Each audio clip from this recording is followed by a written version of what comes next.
Ahora que, al término de aquella oscilación, Odette había vuelto naturalmente al lugar donde los celos de Swann la habían apartado por un momento, en el ángulo en que la encontraba encantadora se la imaginaba llena de ternura, con una mirada de consentimiento, tan hermosa que no podía dejar de tender los labios hacia ella como si estuviese allí y pudiera besarla. Y por aquella mirada fascinante y bondadosa le quedaba tan agradecido como si acabase de dirigírsela realmente y no hubiese sido solo su imaginación la que acababa de pintársela para dar satisfacción a su deseo. Qué disgusto había debido de darle. Claro que encontraba razones válidas para su resentimiento contra ella, pero no habrían bastado para hacérselo sentir si no lo hubiese amado tanto. No había tenido quejas igual de graves contra otras mujeres,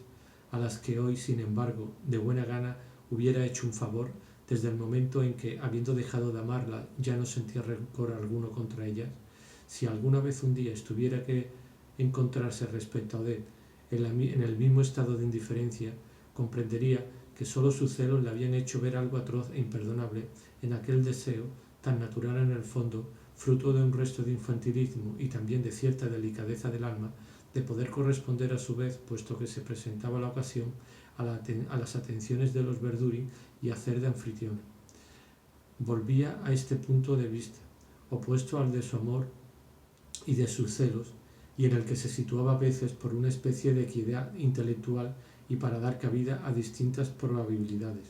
desde el que intentaba juzgar a Odette como si no la hubiese amado, como si para él fuese una mujer igual que las demás, como si la vida de Odette no fuera, en cuanto él no estaba delante, distinta, tramada a escondidas, urdida contra él. ¿Por qué creer que allí había de gozar con Forcheville o con otros unos placeres embriagadores que no había conocido a su lado y que solo sus celos forjaban en su totalidad? En Bayreuth, lo mismo que en París, si por casualidad a Forcheville se le ocurría pensar en él, solo habría podido ser como en una persona que contaba mucho en la vida de Odette y a la que estaba obligado a ceder el puesto cuando se encontraba en casa de ella. Si Forcheville y Odette saboreaban el triunfo de estar en Bayreuth a pesar suyo, sería él quien lo habría querido, tratando inútilmente de impedirle aquel viaje, mientras que, de aprobar el proyecto, por otra parte defendible, Odette daría la impresión de haber ido por consejo de Swann, se habría sentido enviada, alojada por él, y el placer que habría sentido recibiendo a personas tantas veces la habían recibido,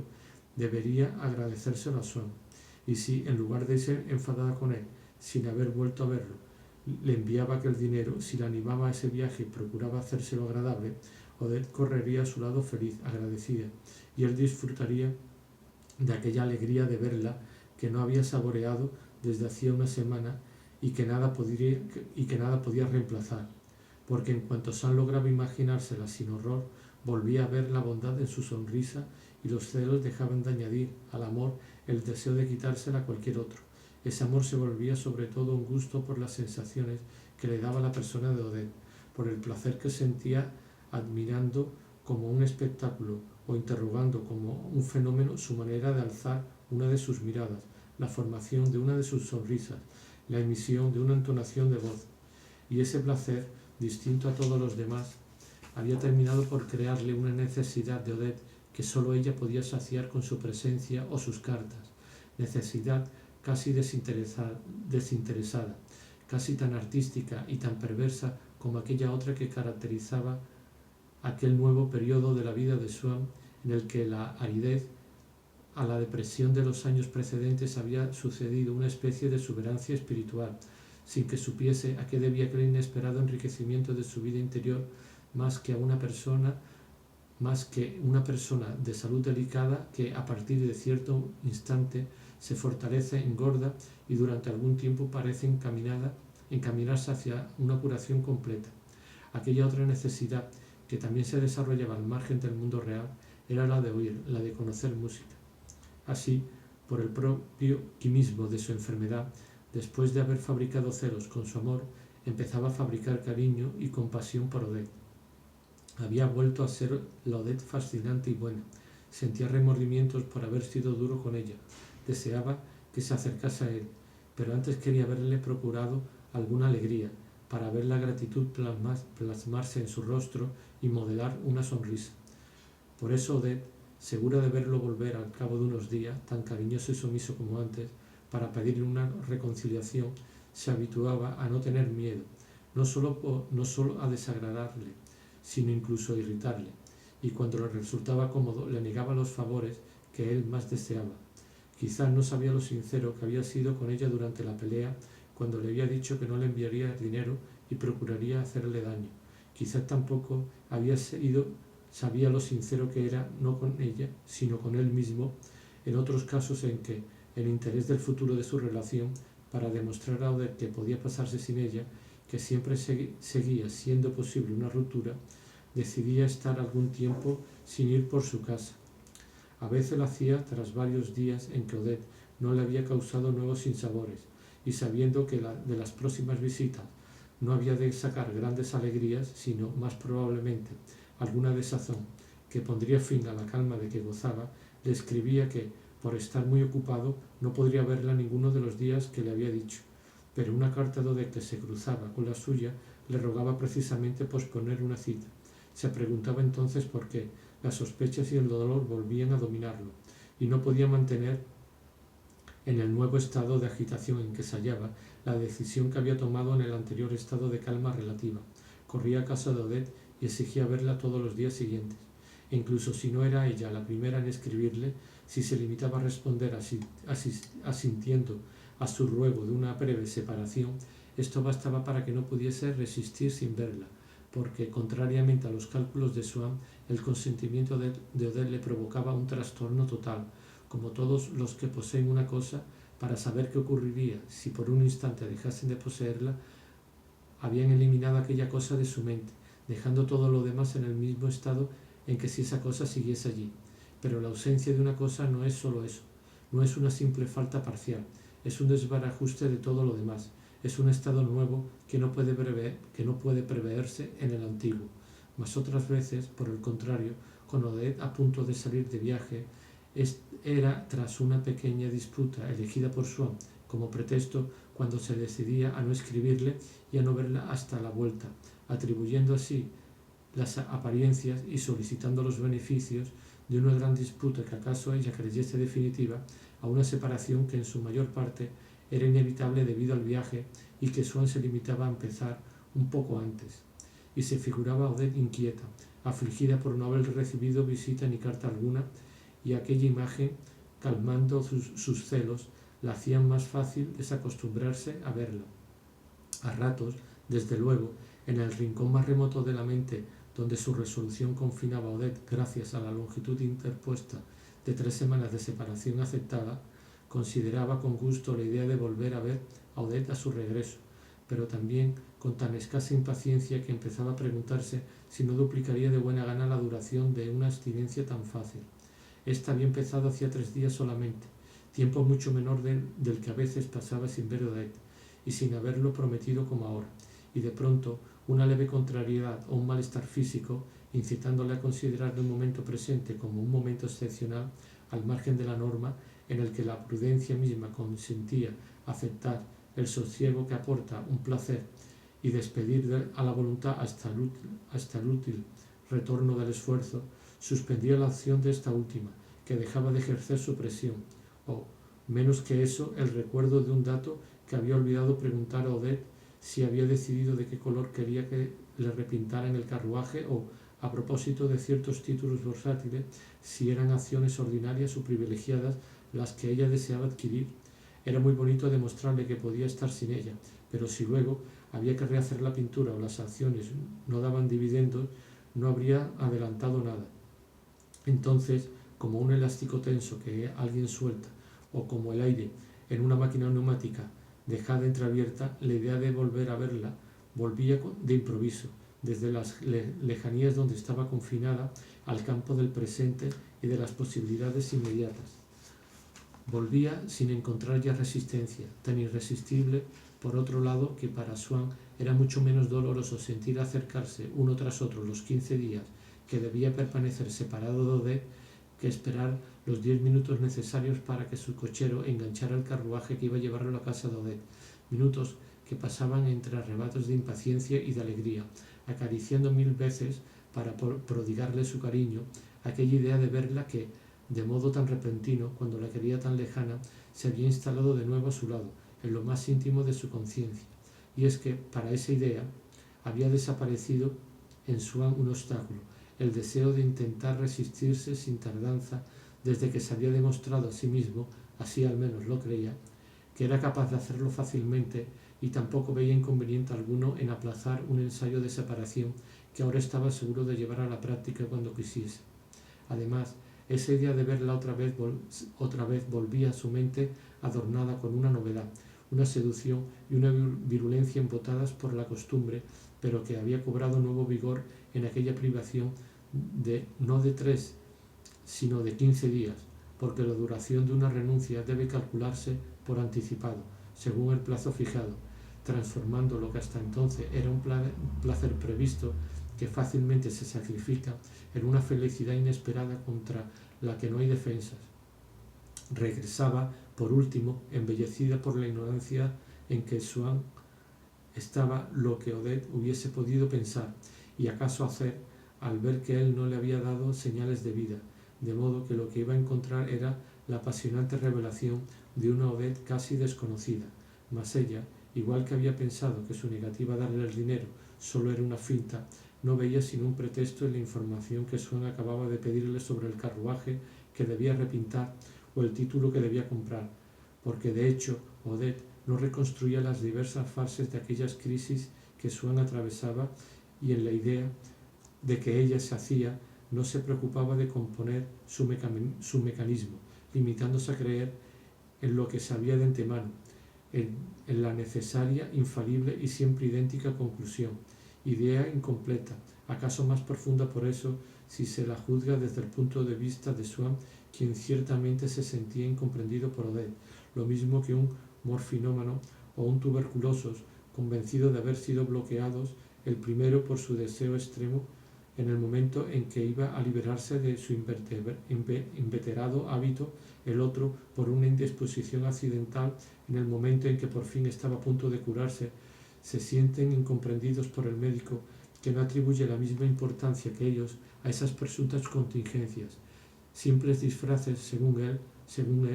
revestidos para volver sensibles a sus enfermos por el vicio y el estado morboso que en realidad no han cesado de pesar incurablemente sobre sus mentes mientras acunaban sueños de prudencia o de curación. Y de hecho, el amor de Swann había llegado ya a ese punto en el que el médico, y en ciertas afecciones, el más osado cirujano se pregunta si todavía es razonable o incluso posible privar a un enfermo de su vicio o despojarle de su enfermedad. Cierto que, de la amplitud de aquel amor, Swann no tenía una conciencia inmediata. Cuando trataba de medirlo, a veces le ocurría que le parecía menguado, casi reducido a nada. Por ejemplo, algunos días recordaba el escaso agrado, el desagrado casi que le habían inspirado antes de enamorarse de Odette sus rasgos expresivos, aquella tez privada de frescura. Lo cierto es que vamos progresando, se decía al día siguiente, mirando las cosas con objetividad. Ayer apenas si saqué placer alguno estando en su cama. Es extraño, hasta me parecía fea. Y por supuesto era sincero, pero su amor iba mucho más allá de las regiones del deseo físico. La persona misma de Odette no ocupaba mucho mayor espacio. Cuando su mirada encontraba sobre la mesa la fotografía de Odette, o cuando ésta iba a visitarle, le costaba identificar aquella figura de carne o de cartulina con la turbación dolorosa y constante que habitaba en él. Se decía casi con asombro, es ella, como si de repente alguien nos mostrase exteriorizada delante de nosotros una de nuestras enfermedades y no la encontrásemos ninguna semejanza con nuestro sufrimiento, ella. Swann trataba de preguntarse qué era, porque una semejanza entre el amor y la muerte, y no estas tan vagas de las que siempre se habla, consiste en que ambos nos obligan a indagar más a fondo el misterio de la personalidad, por miedo a que su realidad se nos escape, y aquella enfermedad que era el amor de Swann había proliferado tanto, se había entreverado de forma tan estrecha a todos los hábitos de Swann, a todos sus actos, a su pensamiento, a su salud, a su sueño, a su vida, incluso a lo que deseaba para después de su muerte, Formaba hasta tal punto un todo con él que yo no habría sido posible arrancársela sin destruirle casi por entero. Como se dice en cirugía, su amor ya no era operable. Tanto se había desligado Swann por aquel amor de todos los intereses que, cuando por casualidad volvía a la vida social diciéndose que sus relaciones, como una elegante montura que, por lo demás, ella no habría sabido apreciar adecuadamente, podían concederle un poco de prestigio a ojos de Odette, y acaso hubiese sido cierto de no haberlas envilecido aquel mismo amor que para Odette despreciaba cuanto tocaba porque parecía proclamarlas menos valiosas, sentía, además de la desazón de encontrarse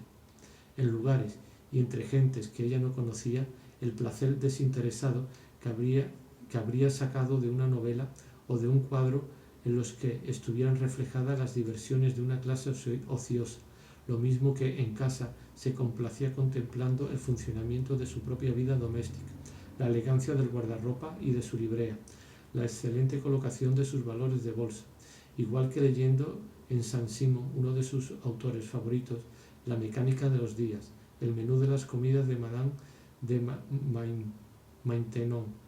o la cauta avaricia y el gran tren de vida de Lully, y en la escasa medida en que ese desapego no era absoluto, la razón de ese nuevo placer que Swann saboreaba era poder emigrar un momento a las pocas partes de sí mismo que habían permanecido casi ajenas a su amor, a su pena. En ese aspecto, la personalidad que le atribuía mi tía abuela, de hijo de Swann, distinta de su personalidad más individual de Charles Swann, era aquella en la que mejor se encontraba ahora.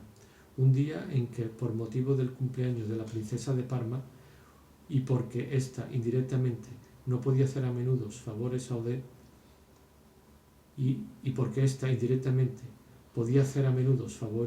consiguiéndole invitaciones para galas y jubileos, había pensado enviarle fruta. No sabiendo muy bien cómo encargarla, se lo había pedido a una prima de su madre, que, encantada de hacerle un favor, le había escrito al darle cuenta del encargo que no había comprado toda la fruta en el mismo sitio, sino las uvas en Crapote, donde son la especialidad, las fresas en Jauret, las peras en Chevet, donde eran más hermosas, etc. Cada fruta inspeccionada y examinada una a una por mí, y, en efecto, por el agradecimiento de la princesa Swann, había podido evaluar el olor de las fresas y la blandura de las peras, pero sobre todo, cada fruta inspeccionada y examinada una a una por mí había supuesto un alivio a su tormento, conduciendo su conciencia a una región a donde rara vez se encaminaba, aunque le perteneciese como heredero de una familia de adinerada y buena burguesía en la que se habían conservado por vía hereditaria, dispuestos a ponerse a su servicio en cuanto lo deseasen, el conocimiento de las buenas direcciones y el arte de saber hacer un encargo. Hacía mucho, desde luego, que había olvidado que era Swann hijo, para no sentir, cuando por un instante volvía a serlo, un placer más vivo que aquellos otros que hubiera podido experimentar el resto del tiempo y de los que estaba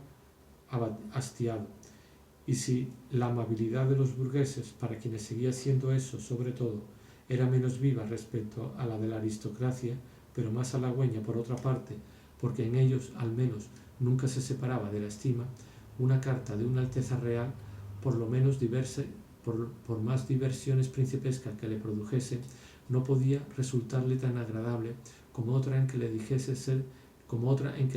pidiese ser testigo o simplemente asistir a una boda de algún familiar de viejos amigos de sus padres, con alguno de los cuales seguía viéndose, como mi abuelo,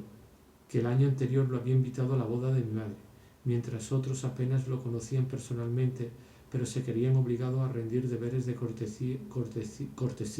hacia el hijo, hacia el digno sucesor del difunto señor Swann.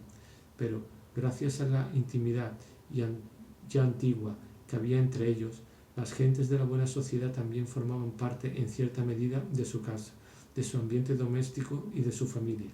Pensando en sus brillantes amistades, sentía el mismo apoyo externo,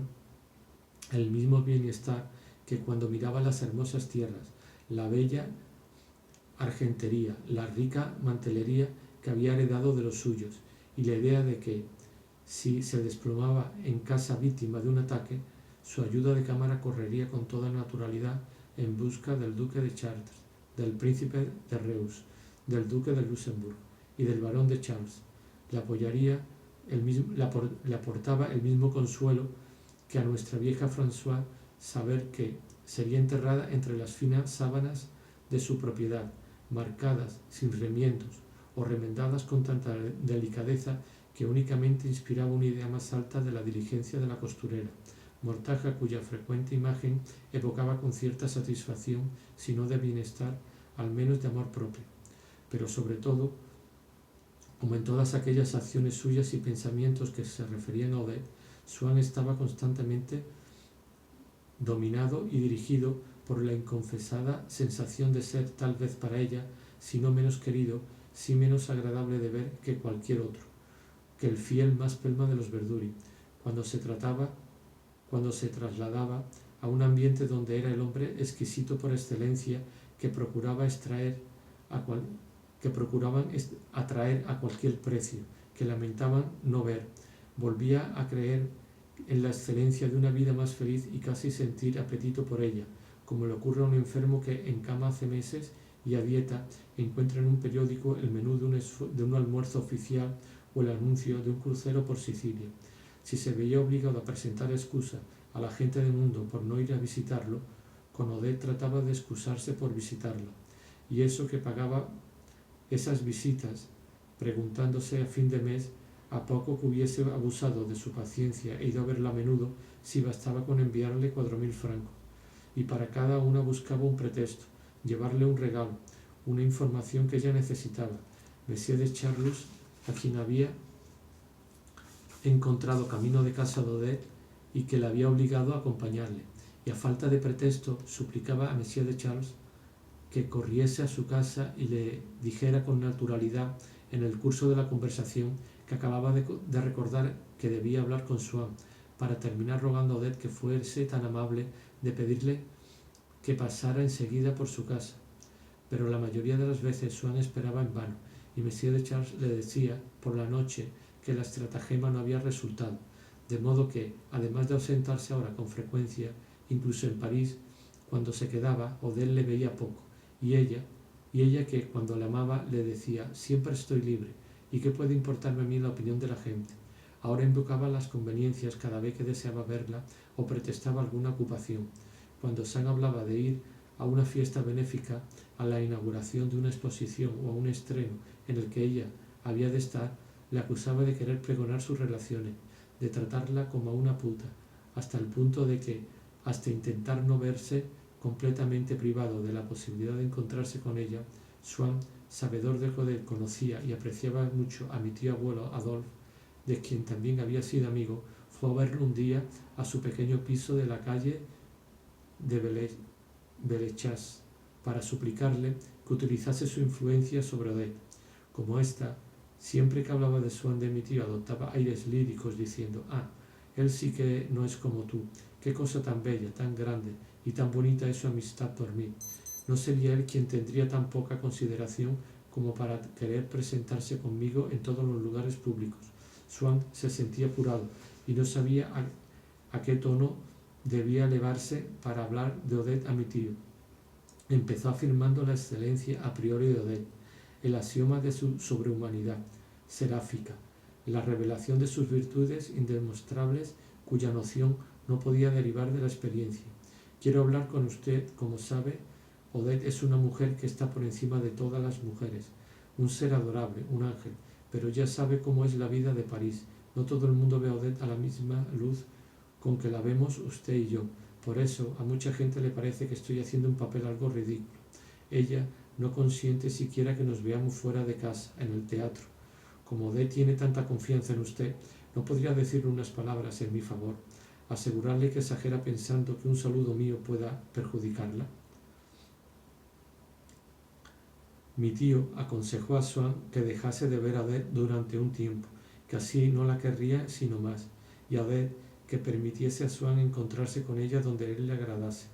Unos días después, Odette le dijo a Swann que acababa de sufrir una decepción Al comprobar que mi tío era igual que todos los hombres, acaba de intentar tomarla por la fuerza. Calmó también a Swan, que en un primer momento quería ir a desafiar a mi tío, pero se negó a estrecharle la mano cuando volvió a encontrárselo. Lamentó mucho esta ruptura con mi tío Adolf, sobre todo porque tenía la esperanza, si hubiese vuelto a verlo y hubiese podido hablarle con toda confianza, de intentar poner en claro ciertos rumores sobre la vida que Odette había llevado en tiempos atrás en Niza, porque mi tío Adolf pasaba allí los inviernos, y Swan imaginaba que era allí, tal vez, donde había conocido a Odette. Lo poco que a alguien se le había escapado cierto día en su presencia, sobre todo sobre un hombre que había sido amante de Odette, había trastornado a Swan, pero las cosas que antes de esa vida le habrían parecido lo más terrible de oír y más imposible de creer, una vez sabida, se incorporaban por siempre a su tristeza, las admitía y yo no habría podido comprender que no hubiesen sucedido, solo que cada una aportaba un retoque indeleble a la idea que Swan se hacía de su amante. En cierta ocasión, hasta creyó comprender que aquella ligereza de costumbre de Odette, que él ni siquiera había sospechado, era bastante conocida, y que en Bade y en Niza había gozado cuando tiempo atrás había pasado allí varios meses de una especie de notoriedad galante. Trató de acercarse para sonsacarles a ciertos vividores, pero estos sabían que conocía a Odette. Además temía inducirles a pensar de nuevo en ella, a ponerlos tras su pista. Pero si hasta ese momento no había nada que pudiera parecerle tan enojoso como todo lo referente a la vida cosmopolita de Baden o de Niza, ahora, al descubrir que quizás en el pasado Odette había llevado una vida de juerga en esas ciudades de placer, y no pudiendo averiguar si no lo había hecho solo por satisfacer unas necesidades económicas que gracias a él ya no tenía, o por caprichos que podían reaparecer, se asomaba con angustia impotente, ciega y vertiginosa al abismo insondable que se había tragado aquellos años del inicio del septenado,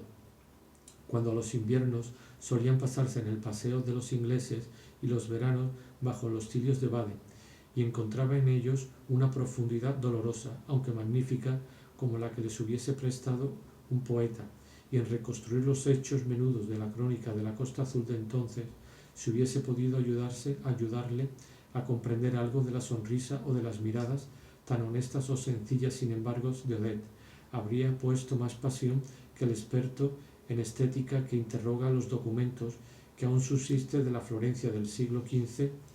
en su intento de penetrar más a fondo en el alma de la primavera, de la bella Vanna o de la Venus de Botticelli. A menudo se quedaba mirándola pensativo sin decir nada. Ella le decía: «¿Qué aire más triste tienes?». No hacía mucho tiempo todavía que de la idea de que Odette era una criatura buena, comparable con las mejores que hubiese conocido, había pasado a la idea de que era una mantenida, y luego, a la inversa, le había ocurrido volver a la Odette de Crécy, acaso demasiado conocida de juerguista. Le había ocurrido volver de la Odette de Crécy, acaso demasiado conocida de juerguistas y mujeriegos, aquel rostro de expresión tan dulce a veces, aquella naturaleza tan humana. Se decía: ¿qué importa que en Niza todo el mundo sepa quién es Odette de Crécy? Reputaciones de este género, incluso ciertas, están hechas con ideas ajenas. Pensaba que aquella leyenda de ser auténtica era externa a Odette, que en su interior no era una especie de personalidad irreductible y maligna, que la criatura que podía haber sido empujada a obrar mal era una mujer de ojos buenos, de corazón lleno de piedad por el dolor, de cuerpo dócil que él había tenido, que había estrechado entre sus brazos y manoseado, una mujer que él podría llegar a poseer un día por completo si conseguía volverse indispensable para ella. Estaba a su lado, cansaba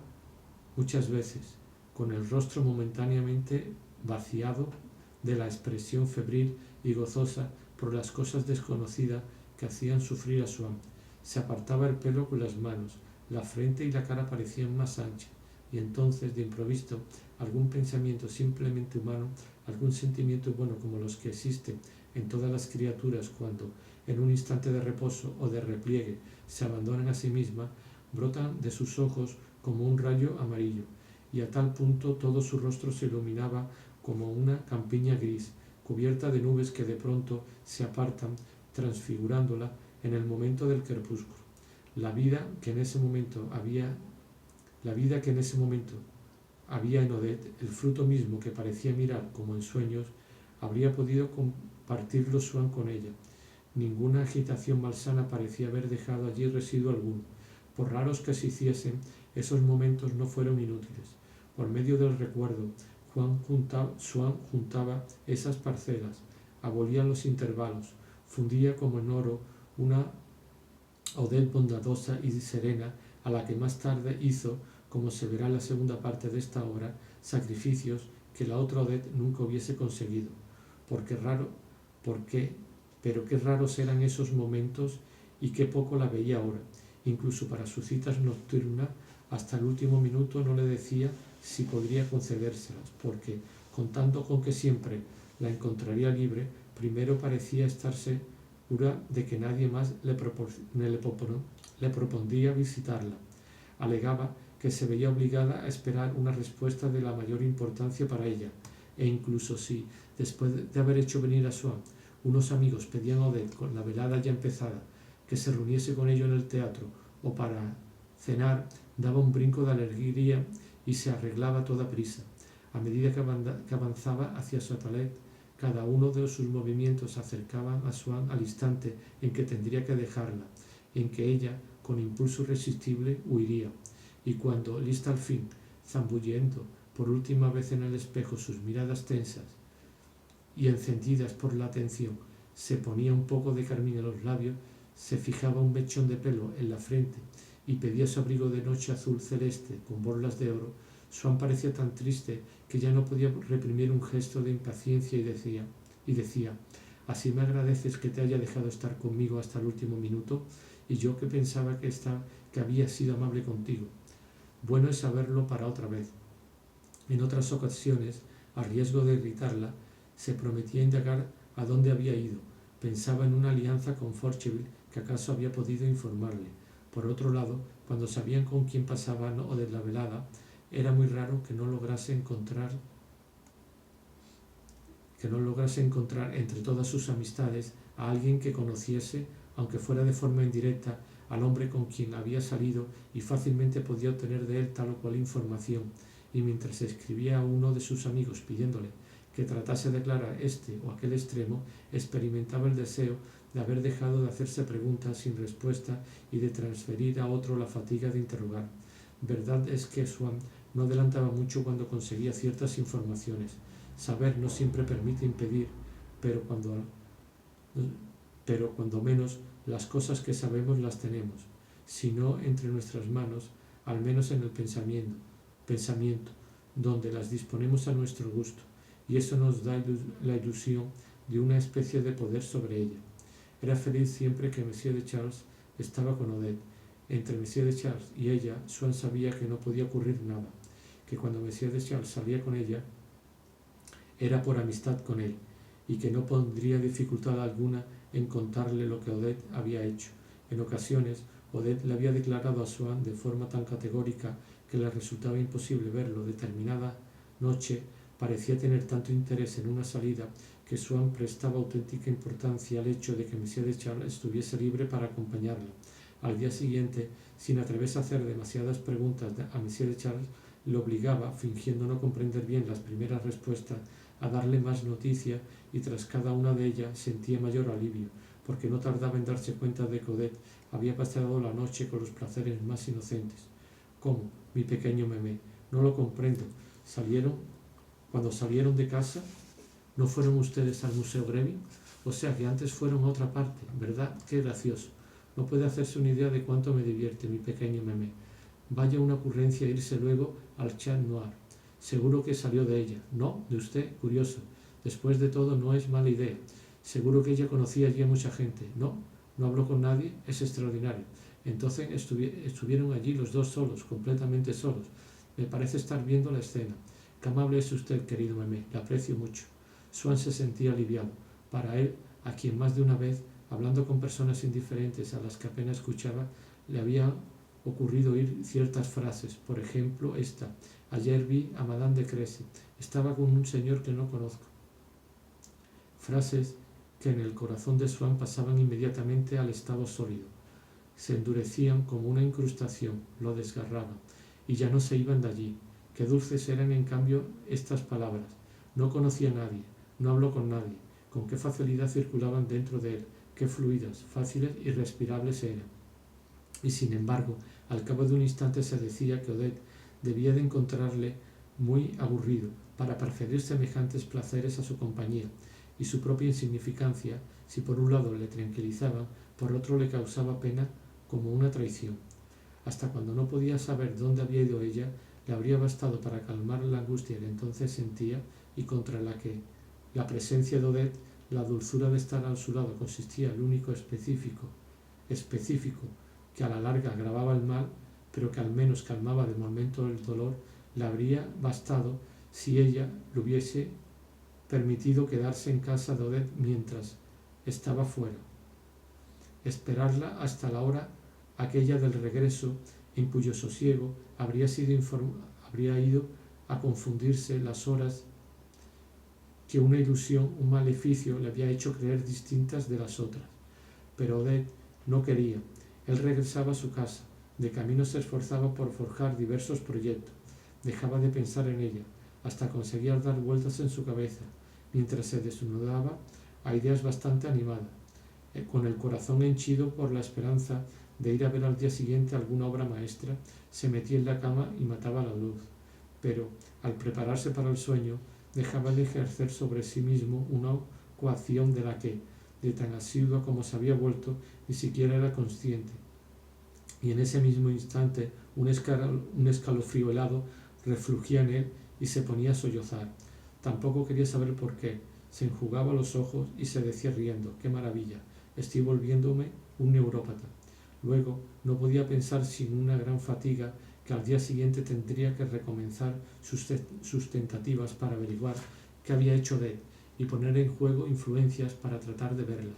Aquella necesidad de una actividad sin tregua, sin variación ni resultado, le resultaba tan cruel que un día, al descubrirse un bulto en el vientre, sintió verdadera alegría pensando que acaso fuese un tumor mortal, que ya no tendría que ocuparse de nada, que sería la enfermedad la encargada de gobernarle, de convertirle en su juguete hasta el final inminente.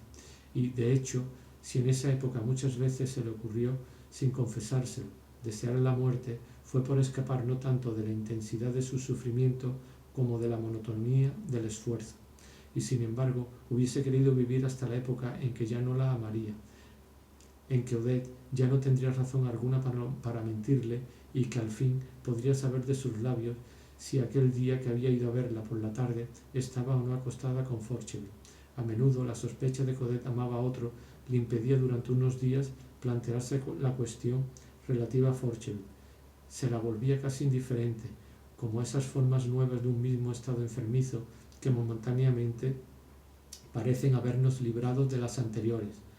Había días incluso en que no sentía el tormento de ninguna sospecha, se creía curado, pero a la mañana siguiente, al despertar, notaba en el mismo punto el mismo dolor, cuya sensación, la víspera, durante la jornada, él mismo había diluido en un torrente de impresiones diversas. De hecho, aquel dolor no se había movido de allí, e incluso era su misma intensidad lo que había despertado a Swann. Como Odette no le daba información alguna sobre aquellas cosas tan importantes que tanto la ocupaban cada día, aunque Swann ya había bebido suficiente para saber que nunca hay otra ocupación que el placer, no acertaba a prolongar la tentativa de imaginarla y su cerebro funcionaba en el vacío. Entonces se pasaba un dedo por los cansados párpados como si limpiase el cristal de sus lentes y dejaba de pensar por completo. No obstante,